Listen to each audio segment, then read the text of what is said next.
el tema de los derechos humanos, hacia dónde vamos, y realmente podemos seguir hablando de derechos humanos o son en este momento privilegios humanos realmente. Para este difícil análisis nos acompaña el día de hoy la señora Eva Durán, exdiputada española y presidente de INCO Human Rights.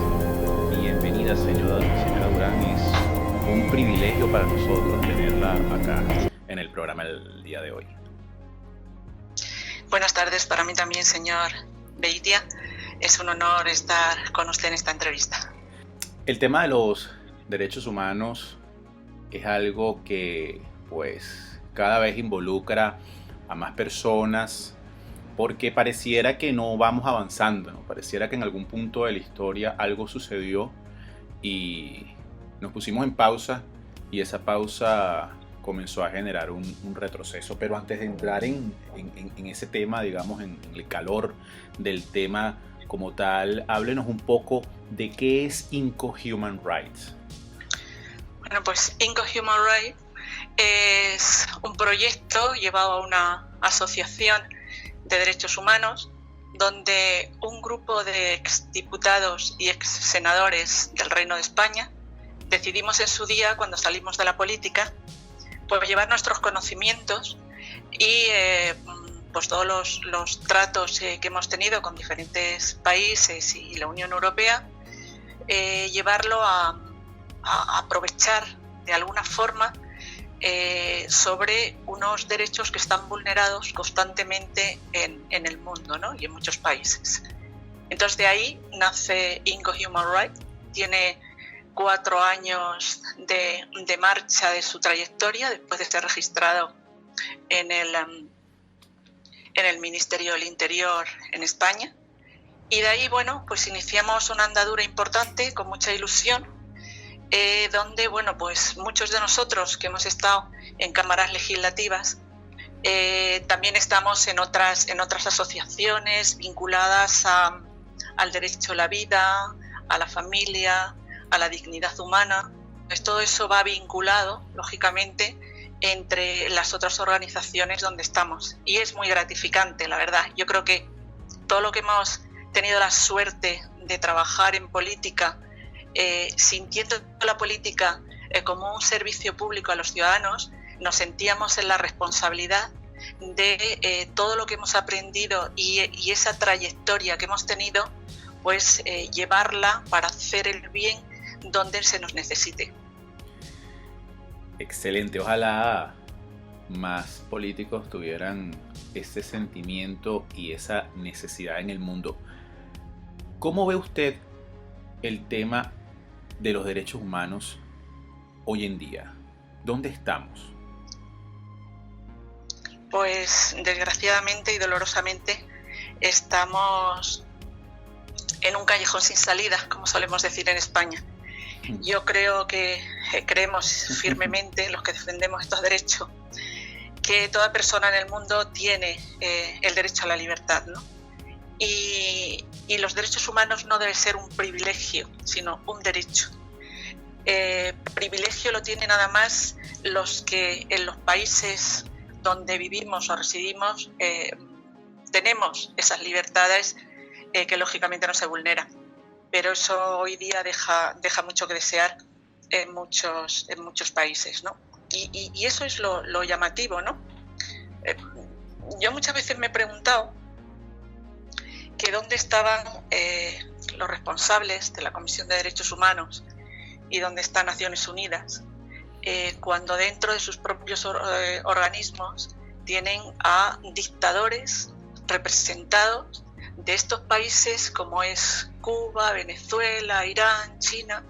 Eso hoy día no hay quien lo entienda. Entonces, la verdad es que es algo que nos preocupa. A mí cada vez me preocupa más, porque vemos cómo cada vez se va avanzando más en esa pérdida de libertades del ser humano, ¿no? Y de la persona. Y bueno, si llegamos a preguntas más adelante, pues a lo mejor tengo la posibilidad de hablar de mi querida España también, de mi país, que va esto, unas marchas agigantadas de quitarnos las libertades y los derechos democráticos. Usted, señora Durán, ha dicho cosas muy importantes en este punto. La primera, que los derechos humanos, y lo voy a repetir acá, deben ser derechos y no privilegios. Y realmente parece, claro, cada vez más nos movemos a que se parezcan más a un privilegio que a un derecho, porque cuando hay un derecho eso debería ser inamovible, pero ¿quién está velando porque eso sea un derecho? Porque pareciera que solo ocurre en algunos lugares, ¿no? Como usted bien dijo, hay muchos países de América Latina, Nicaragua, Cuba, Venezuela. Sí. Es un privilegio y a veces es prácticamente un milagro tener acceso al tema de los derechos humanos. ¿Qué opinión tiene usted sobre la ONU?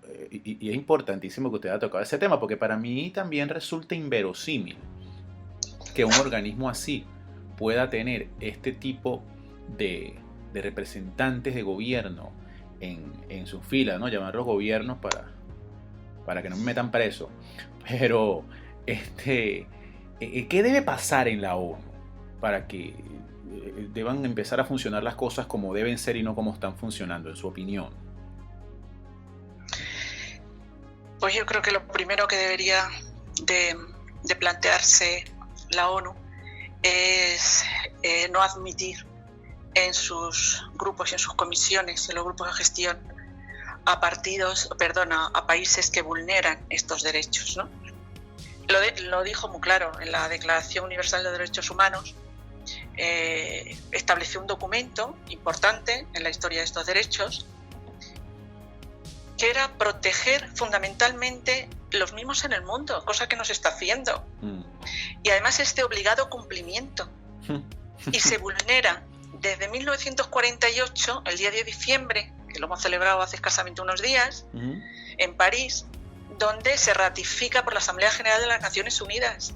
Y comprobamos a día de hoy, en el siglo XXI, que en muchos países del mundo se está vulnerando estos derechos, donde se persigue, donde se pagan hasta con su propia vida los que no piensan igual que los dictadores, y bueno, Naciones Unidas tendrá que hacer algo. Y yo una de las cosas que sí me pareció aceptable y me pareció muy bien es que Estados Unidos se retirase de la Comisión de Derechos Humanos, según estaba.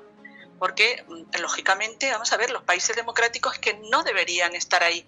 La comunidad internacional no debe de mirar para otro lado, sino ahí, entre todos los países democráticos, intentar hacer ver a Naciones Unidas que en la Comisión de Derechos Humanos es para no vulnerar, ni que nadie vulnere esos derechos legítimos. Es que son legítimos, es que están ratificados por los miembros que optaron por estar en Naciones Unidas, ¿no? Y en su comisión. Entonces, a mí me parece muy lamentable que en el propio siglo donde estemos, todavía, y me hago la pregunta de dónde están los comprometidos a asegurar el respeto universal y efectivo de los derechos y libertades fundamentales del hombre. ¿Dónde están? Porque solo recogía en su inicio del texto de 1948. Bueno, pues vemos que eso constantemente, desde el primer artículo, desde el número 1, que es muy claro, que dice, recoge claramente que los seres humanos nacen libres e iguales en dignidad y derechos. Pero que eso ya los están incumpliendo. Pero que si seguimos repasando los artículos, en todos incumple Naciones Unidas en estos países donde se vulnera, y no ser capaz de eliminar o de acabar con eso, por lo menos que no estén representados en Naciones Unidas, ¿no? Pero si nos vamos al artículo 5, nadie será sometido a torturas cuando se está torturando en países, ni a penas o tratos crueles, inhumanos o degradantes. Y se está haciendo, se están cometiendo, lo vemos constantemente. Hoy tenemos la suerte que las tecnologías avanzan mucho. Sí, porque no está escondido, tenemos, ¿no? Redes sociales que inmediatamente nos dan esa noticia de lo que está pasando en determinados países como Venezuela, Cuba, Irán, Bolivia y un largo etcétera de ellos, ¿no? China. Bueno, pues todo eso, lo mismo que nos llega al ciudadano de a pie, estemos o no en organizaciones de derechos humanos, les llega a Naciones Unidas. Porque además los que estamos trabajando en estos temas, lo primero que hacemos es etiquetar a esas organizaciones para que se enteren de lo que está pasando en esos países y lo que puede pasar sucesivamente en el mundo si esto no se va parando. Y así estamos. Es un riesgo para el mundo, realmente, porque pareciera que en algunos casos se pensara que encapsulando esto, ¿no? Aislándolo como si fuera, qué sé yo, algo ajeno, déjalos a ellos ahí, eso es ahí nada más, pareciera que con eso se pudiera solucionar la situación, pero es que esto es como un cáncer, esto se va comiendo a las sociedades y se va comiendo a los países, y todo este planteamiento que usted hace me lleva a la siguiente pregunta, que pareciera que no existe una forma de hacer pagar a las personas que incumplen o que vulneran los derechos humanos en el mundo, ¿no? Cosas tan delicadas como el derecho a la vida, no estamos hablando de banalidades.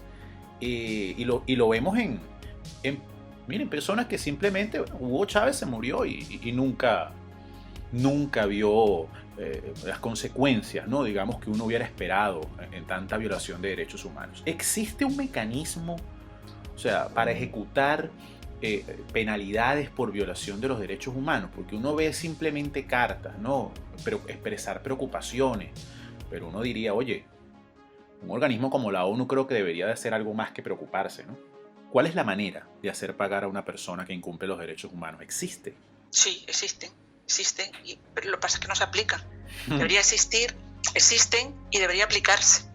Porque efectivamente, pues en países donde se está vulnerando constantemente, donde ya la tasa de asesinatos llegan a ser hasta de lesa humanidad, pues debería ser enjuiciados como tal. Entonces, para eso, obviamente, la comunidad internacional debería, no solamente las organizaciones, que tenemos mucho que decir también, y mover a una sociedad que muchas veces está letargada y quiere mirar para otro lado, lo mismo a la comunidad internacional, ¿no? Pero entre todo yo creo que deberíamos de hacer cumplir esas leyes que están ahí para que efectivamente el que vulnera los derechos humanos, los que están persiguiendo constantemente a la población por no pensar como ellos, los que les privan de libertad, los que asesinan constantemente, pues deberían de hacer todo lo posible para llevarles a un juicio donde se les aplicara la ley, que para eso están. Hay leyes internacionales que van en contra de todo eso. Pero nadie quiere saber qué es lo que pasa más allá de las fronteras de cada país. No, mire usted, estamos todos en el mismo planeta.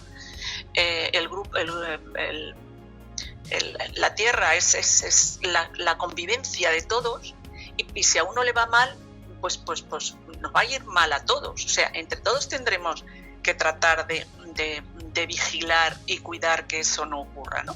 Entonces, bueno, sí hay que aplicar las leyes, pero desgraciadamente no se aplican. ¿Por qué? Pues intereses creados que hay, la mayoría de ellos siempre económicos, ¿no? Y que siempre se trata de poner a la persona que te va a favorecer al frente de un organismo. Mira, me gusta a mí, ¿cómo es posible que la alta comisionada de las Naciones Unidas por los Derechos Humanos sea la señora Bachelet? Porque también tiene sus más y sus menos de su trayectoria por la política en Chile. Bueno, pues ahí está, y tiene cosas denunciadas. Pues mire usted, si ya tiene algo denunciado, mientras no se pueda comprobar si eso es cierto o no es cierto, deja de serlo, pero que haya una investigación exhaustiva, habrá personas que no puedan estar al frente de esos organismos. No, pero, y bueno, y comprobamos que no es así. Entonces, ¿quién lo maneja todo? La economía. ¿Quién maneja todo? El poder económico. Y el poder económico, que es muy necesario en todos los países, lógicamente, porque la economía es muy necesaria, pero porque si no, lógicamente no se subsiste para tener un estado de bienestar en cada país, ¿no? Pero lógicamente todo tiene un límite, y el límite tiene que los recursos tienen que ir todos dirigidos a la población y no al poder legislativo. O sea, todo para el gobernante y tener lógicamente la miseria a todo un pueblo, a todo un país, para que sobre esa miseria yo me haga valer y el resto de la economía del país me lo llevo donde necesito, pues a comprar voluntades en muchos sitios donde presuntamente se están comprando. Es que debería ser de hecho también motivo de llevar a la justicia a las personas que ostentan cargos, ¿verdad? Que tienen el deber de hacer cumplir todo lo relacionado a los derechos humanos y no lo hacen, ¿no? Porque, así como usted bien dice, si existen los mecanismos, si existen las maneras de hacer o de llevar ante la justicia a alguien que viola los derechos humanos de toda una nación, por ejemplo, entonces ¿hasta cuándo hacemos cartas? Cualquiera puede hacer una carta, ¿no? Yo creo que no hay que ser presidente de nada para hacer una carta. Yo creo que el que es presidente de algo debería tomar una acción que vaya más allá de las cartas, ¿no? ¿No piensa usted que los líderes mundiales deberían también alzar una exigencia más vehemente ante este tipo de posturas? Sí, la implicación lógicamente de los países que más relevancia tienen dentro del planeta son los que tienen que hacer esa, pero uniéndose todos, desde el país más pequeño hasta el país más grande, ¿no? Con la mayor potencia mundial que haya, ¿no? Con Estados Unidos, como puede ser algunos otros países, ¿no? Entonces, países que más o menos democráticos se respetan esos derechos. Pero claro, pero hay otras potencias que no vamos a empezar a hablar de ellas, porque realmente las vulneran constantemente, ¿no?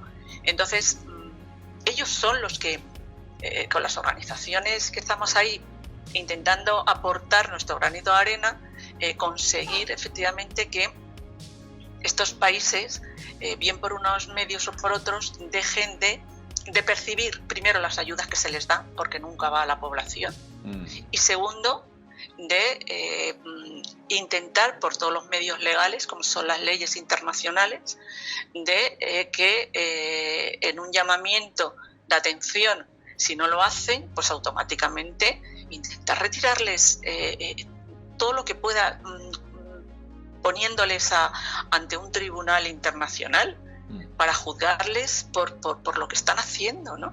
Entonces, eso debería ser ya. O sea, no podemos estar viendo, como el caso de Cuba, 62 años, wow, donde la familia Castro, 64, 62 son, ¿no? Pues estén ahí año a año haciendo lo que quieren, ¿no? Y vulnerando todas las libertades de los cubanos. En Venezuela, pues empezó con Chávez, ahora va con Maduro, y así seguiremos siempre. O sea, ahí no hay nadie que les pueda contradecir absolutamente nada. Ellos son señores de la propia persona, del propio ser humano, son los dueños. O sea, escuchábamos en las últimas elecciones cómo se les decía: a levantarse, venga y a votar, que el que no vote no come. ¿Pero esto qué es? En pleno siglo XXI. Y que sí sea ese día un titular de prensa en el mundo entero y posteriormente ya lo olvidemos. No, eso no puede ser así. Ahí habrá que tomar medidas y habrá que llevar ante los tribunales a las personas que incumplan, lógicamente, todo el derecho de libertad que tienen los ciudadanos de un país. Y su libertad a pensar como quieran. Claro, es que la simple amenaza pública ya debería ser un motivo de alarma, importante. Y lo que usted dice es muy cierto. O sea, ¿cuántas décadas hacen falta para llevar a alguien ante la justicia? O sea, entonces uno se pregunta, bueno, ¿es que la burocracia en este proceso es así de larga? ¿O es que en realidad lo que sucede es que deliberadamente todo esto se detiene y todo esto se entorpece para que nunca pague? O sea, ¿qué piensa usted? ¿Es un tema de burocracia o es un tema de...? Es una dejadez, no es burocracia. La burocracia puede ser lenta, muy lentísima, pero no para que lleve un procedimiento de que nadie vea lo que está pasando en estos países como Cuba, como hemos estado diciendo estas décadas, y nadie haga nada. Cuando, pues la salida eminente de los cubanos, de los venezolanos de sus países, nadie se va de su país. porque quiera irse. Al contrario, la tierra nos tira mucho a todos. Nos gusta hacer turismo y si tenemos posibilidades económicas lo hacemos, si no nos quedamos en casa y lo vemos a través de internet, que hoy día tenemos esa posibilidad, claro. Pero huir, porque son huidas masivas, claro, de los propios países, es una llamada de atención al mundo entero para decir aquí está pasando algo y para que efectivamente se pongan inmediatamente solución a ver qué es lo que ocurre, ¿no? Y por qué hay esa huida masiva de estos países. De una forma, algunos pueden salir antes, otros lógicamente, con el caso de Cuba, ser una isla es más complicado, ¿no? Te tienes que jugar la vida como balsero y con las consecuencias luego que puedes tener, lógicamente, de pérdida de vida. Si no la pierdes dentro, la pierdes fuera, intentando huir, que muchos de ellos pues ya la desesperáis de prefiero morir en una balsa que quedarme aquí a que terminen de matarme o que me encierren, ¿no? Y me quiten la vida peor.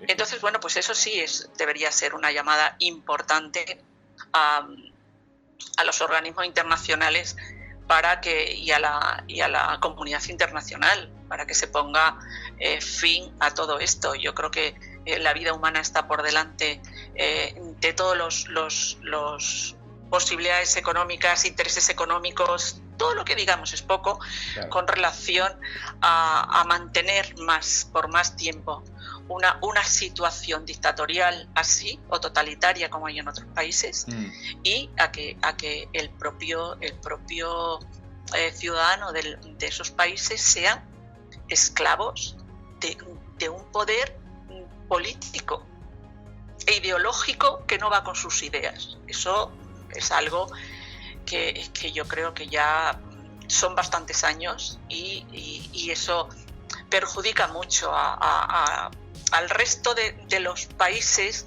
moralmente llamados democráticos.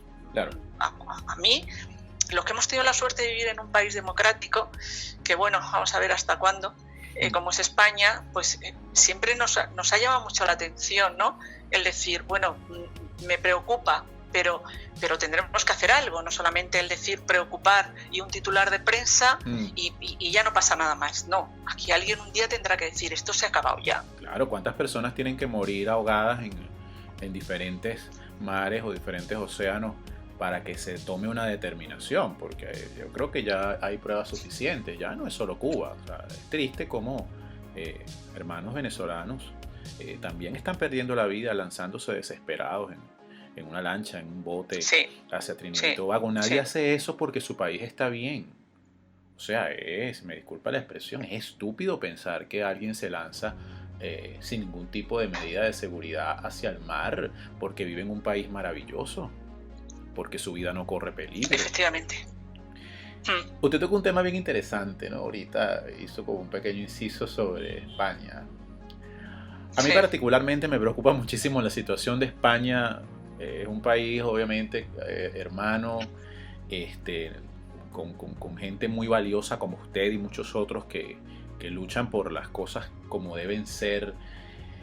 ¿Cómo ve usted este tema? Porque realmente es preocupante todos los nexos, todas las cosas que uno está viendo entre el gobierno de España y esta gente de acá que lleva el mando, ¿no? en Venezuela. ¿Cómo ve usted esto en su país? Pues muy preocupante. Lo vemos muy preocupante porque se ha llegado a un gobierno socialcomunista más manejado el actual presidente del gobierno por el comunismo chavista bolivariano, que es el que está manejando ahora mismo la nación española y el gobierno en España. Y eso nos preocupa a muchos. Es verdad que hay, pues, como en todos sitios, la población, hay alguna que está algo viendo el problema que hay, pero está como si estuviera, bueno, un poco aletargada, ¿no? Bueno, parece que lo que hacen, pues no, se dice que es que nos llevan de cabeza a un estado como ha pasado de falta de valores y de estados democráticos y libertades como en Venezuela, que vamos muchísimo más deprisa que se fue en Venezuela, pero hay españoles que lo ven que no, que parece que no, que están muy lejanos o que en España no va a ocurrir nunca. Y en España ocurrirá igual que ha ocurrido en otros países, que desgraciadamente pues los propios venezolanos, los propios cubanos dirían en su momento, aquí esto no va a pasar nunca, hasta que pasó. Y aquí vamos a marchas agigantadas. O sea, es estar cambiando constantemente las leyes por las puertas de atrás. Les ha venido fenomenal el tema de los estados de alarma, claro, que han estado decretando en España, como el último por 6 meses, lógicamente casi a la Cámara de la Soberanía Española, que es el Congreso de los Diputados, pues apenas se va, y lo van cambiando todo lo que quieren. Ahora quieren seguir cambiando el Poder Judicial, lógicamente para tener sus jueces afines a sus ideologías políticas ahí, aún con la llamada atención por las denuncias que ha habido en la Unión Europea, pero aquí vemos que cada vez está el tema peor. Aquí nos mienten, pero descaradamente, en público, que ahí está la hemeroteca. Y aquí no pasa nada. Aquí ningún político de los que están actualmente en el gobierno, que nos mienten todos los días, más de 2000 veces a todos los españoles, ninguno dimite. Increíble. Entrando en un sistema muchas veces que es para que se marcharan a su casa, o sea, para que un juez o un fiscal le dijera, mire usted no puede estar ahí, le abriera un expediente, se le investigara y se les echara. Pero no hay forma, o sea, así estamos. Entonces es preocupante, y si a eso lo añadimos, lógicamente, que los partidos de derecha, centro-derecha, se tendrían que unir y no se unen porque el Partido Popular pues está, como vulgarmente decimos aquí, a mirar a otro lado, por no decir a por uvas, como se suele decir en España, ¿no? Cuando alguien no está pendiente de lo que tiene que estar defendiendo, ¿no?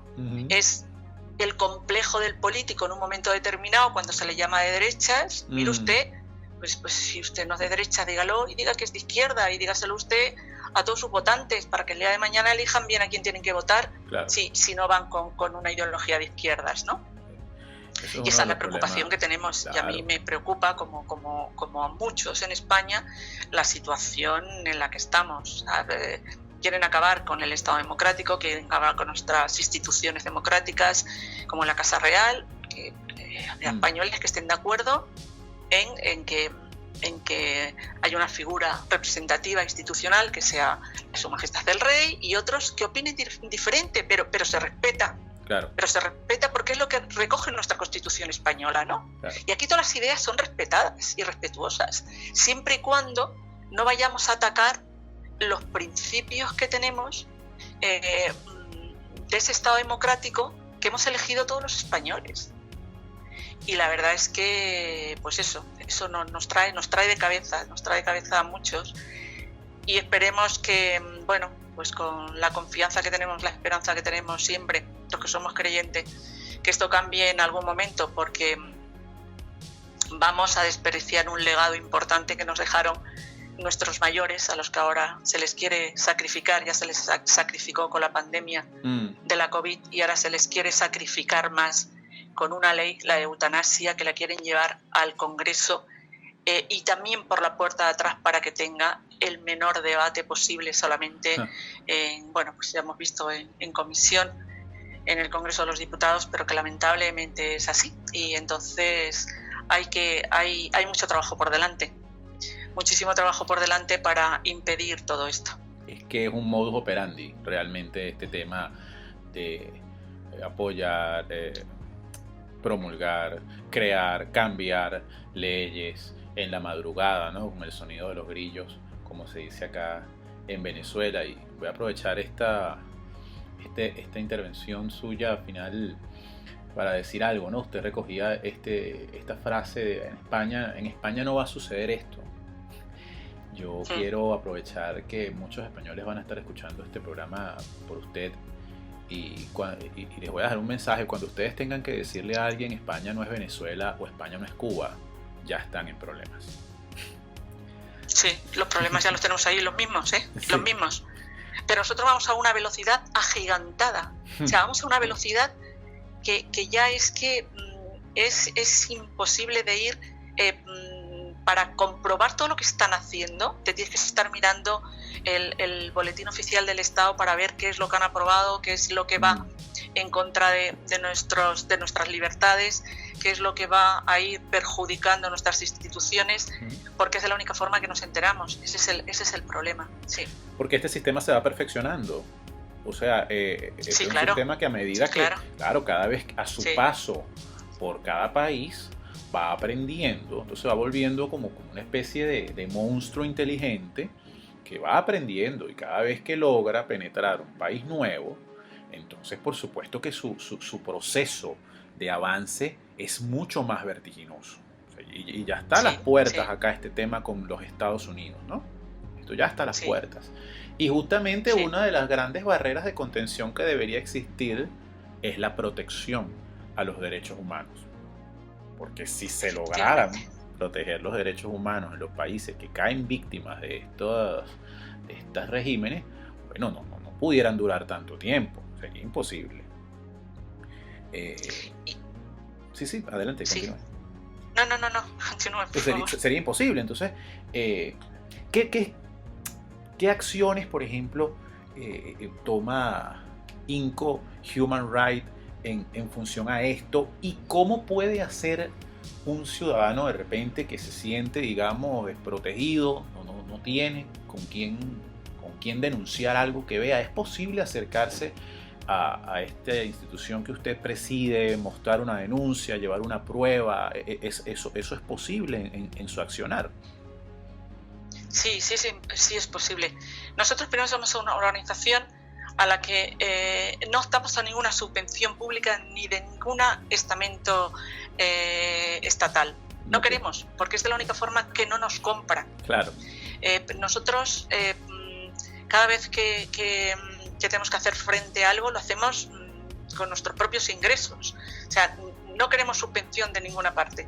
Nosotros queremos ser libres a la hora de tener que levantar la voz ante todos estos derechos y la vulneración de los mismos, ¿no? Y así vamos a seguir. A cualquier persona, lógicamente, que quiera ponerse en contacto con nosotros, está en nuestra web, donde contactamos con muchas personas que se dirigen a nosotros. Casi siempre son organizaciones, personas individuales no, pero sí, y estamos ahí pues trabajando, intentando, lógicamente, con todos los medios para contrarrestar la vulneración de derechos humanos y libertades, ¿no? O sea, yo no quiero que me quiten mi libertad, yo quiero mi Estado democrático y yo quiero seguir viviendo. La economía estará mal, mire usted, la levantaremos, porque la hemos levantado. Todos los países sabemos levantar la economía de un país a la hora de su productividad y seguir trabajando. Y eso es lo que quiero, pero usted déjeme a mí vivir y mi libertad, no me la quite, porque no se lo voy a permitir. O sea, yo tengo claro que yo no voy a permitir que me quiten mis libertades en España. Lo mismo que tampoco quiero que se lo quiten a ningún ciudadano en ninguna parte del mundo. Y trabajaré, lógicamente, de la mano de todas las organizaciones internacionales que haya para aportar nuestro granito para hacerlo y que así sea. Y eso lo tengo muy claro, porque lo más bonito en el mundo, en un país y en la condición humana es su libertad. Si tú pierdes la libertad, ¿qué eres? Nada. ¿Te conviertes en qué? En una máquina que no te dejan pensar, que no te dejan hablar, que no te permiten educarte, sino que te están adoctrinando todos los días, como ahora mismo va a pasar con la ley que quieren aprobar en España de educación. Y así todo. O sea, si es que es un paso y otro y otro y otro. Es constante, es el ir vulnerando todos los derechos de libertades, ¿no? Entonces es a lo que lógicamente tenemos que levantar la voz y alzar la voz, porque lo que está claro es que los que tenemos que levantar en un momento determinado somos las personas que vemos que nuestras libertades nos están quitando. Claro, por supuesto. Martin Luther King lo dijo muy parafrasearle, yo lo utilizo mucho y me gusta mucho esta frase suya: la libertad nunca es voluntariamente otorgada por el opresor, debe ser exigida porque está siendo oprimido. En el momento que tú te sientes oprimido y ves que un gobierno en determinado país es el que te está vulnerando esos derechos, esas libertades, te las está quitando, es el propio ciudadano, la propia ciudadanía la que tiene que salir a la calle para decir, no, esto no debe ser así. Y no me vas a quitar mis libertades.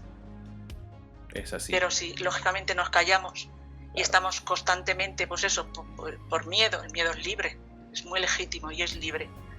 Y cuando hay cosas que tú ves que te pueden arrebatar tu vida y tienes detrás una familia, unos hijos, pues lógicamente te lo piensas, ¿no? Sí, por pero eso es que si entras en esa dinámica, claro, por eso nunca vas a tener esa libertad, ni tus hijos tampoco. Sí, por eso es tan importante el rol que desempeña el mundo y las potencias mundiales, porque hay un momento en el que sin apoyo o sin presión, pero presión real, de los países que de verdad tienen poder, pues simplemente las cosas no pasan, ¿no? Eso es evidente. Ya estamos llegando al final de nuestro episodio de hoy. Ella es la exdiputada Eva Durán, presidente de INCO Human Rights. Señora Durán, una reflexión final para cerrar el episodio de hoy. Sí, yo agradecerle la oportunidad que me da. Y sí, yo desde aquí quiero decir a todos los países y a todos los ciudadanos del mundo, incluido España, ¿no? En la situación que estamos actualmente, a los españoles, los cubanos, los venezolanos, bolivarianos, iraníes, chinos, cualquier parte del mundo que lógicamente me deje en un momento determinado, que no nos callemos. Yo creo que no debemos callarnos, debemos levantar nuestra voz, debemos salir a la calle y decir a estos gobiernos que quieren acabar con nuestras libertades y nuestras democracias, se ha acabado ya.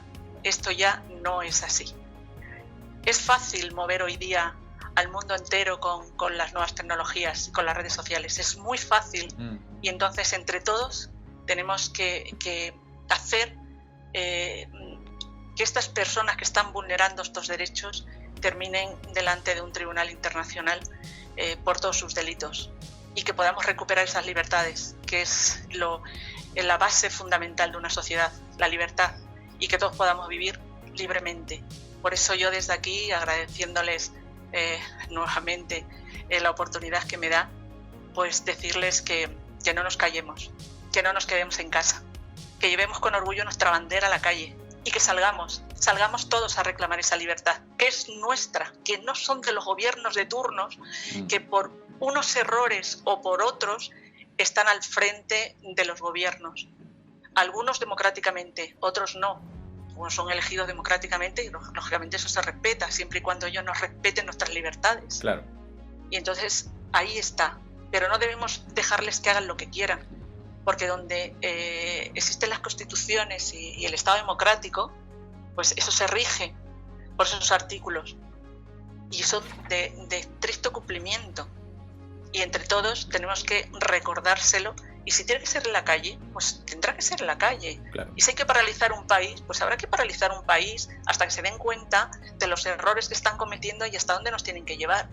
Pero en ningún momento debemos callarnos. Yo creo que lo peor que puede hacer un ser humano es someterse a un estado dictatorial. Eso es lo que nunca debemos hacer. Y espero que lo consigamos. Y lo conseguiremos, lo conseguiremos. Entre todos, somos muchos y lo conseguiremos. Así es. Yo pienso en realidad que los que debemos estar agradecidos somos el resto de las personas, de que gente como usted decida tomar estas iniciativas y avanzar en protección de algo tan importante y tan vulnerado hoy en día como los derechos humanos. Este es un tema pues que da para mucho. Estaremos muy seguramente conversando de nuevo acá en el programa.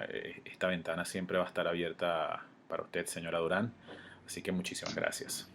Muchísimas gracias, igualmente estaré a su disposición cada vez que me requiera, señor Beitia. Un saludo para todos. Gracias, señora Durán. Hasta aquí el episodio 24 de Venezuela en 5 GB, www.patreon.com/RomelBeitia. Con tu apoyo podemos seguir subiendo este tipo de contenidos. Recuerden suscribirse a nuestro canal de YouTube Repúblicos TV y hacer clic en la campanita para que reciban una alerta cada vez que carguemos alguno de nuestros contenidos. Y no se pierdan todos los martes Hora de Analizar con José Alberto Gil.